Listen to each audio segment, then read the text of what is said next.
Russia நம்முடைய நெடுநாள் time tested நண்பர். சைனாவோடு பகை பாராட்ட வேண்டியதில்லை, அமெரிக்காவோடு நட்பு. இப்படி ஒரு பேலன்சிங் ஆக்டை வந்து நம்ம கொண்டு போனோம். நம்ம வந்து இதற்கு முன்னாடி உங்களுக்கு அது உதாரணம் சொல்கிறதுக்கு புரியுதா இருந்தால், இதற்கு முன்னாடி நம்ம வந்து பாலஸ்தீனத்தோடு நட்பு இருந்தோம், இஸ்ரேலை துண்டிச்சிருந்தோம். பட் நாம் இப்போ வந்து இரு நாட்டு கொள்கையை தொடர்றோம்.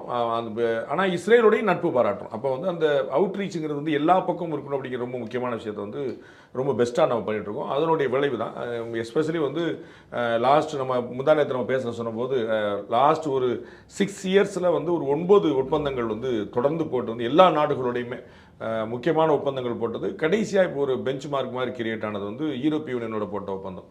இந்த வர்த்தக ஒப்பந்தம் நமக்கு வந்து அமெரிக்கா கதவை சாத்தினால் உலக நாடுகள் மண்டியிடும் அப்படிங்கிற ஒரு நிலைமை போய் இந்தியா அதற்கு வந்து செயல்பாட்டில் முன்னுதாரணமாக இருக்கும் அப்படின்னு சொல்லிட்டு எங்களுக்கு வேறு வேறு கதவுகள் திறந்திருக்கிறோம். நாங்கள் வந்து அமெரிக்கா முறைத்தால் நாங்கள் பதிலுக்கு சண்டை போட மாட்டோம், அது நம்முடைய நோக்கம் இல்லை. ஆனால் நமக்கு வந்து வேறு வேறு கதவுகள் ஆப்ஷனை நம்ம ஓப்பன் பண்ணோம் அப்படிங்கிறது அது ரொம்ப முக்கியமான ஒரு வெற்றியாக மாறி இருக்கிறது. இப்போ அமெரிக்கா இறங்கி வந்திருக்குங்கிறத பார்க்குறோம். நம்ம வந்து 50% வரியாக மாற்றியது அமெரிக்கா, 50% வரியை திரும்பி பெற்றது அமெரிக்கா. அப்போ வந்து இதை யார் விதித்தார்களோ அவர்கள் மாற்றினாலும் போது வெற்றி யாருக்குங்கிறது ரொம்ப தெளிவாக தெரியும்.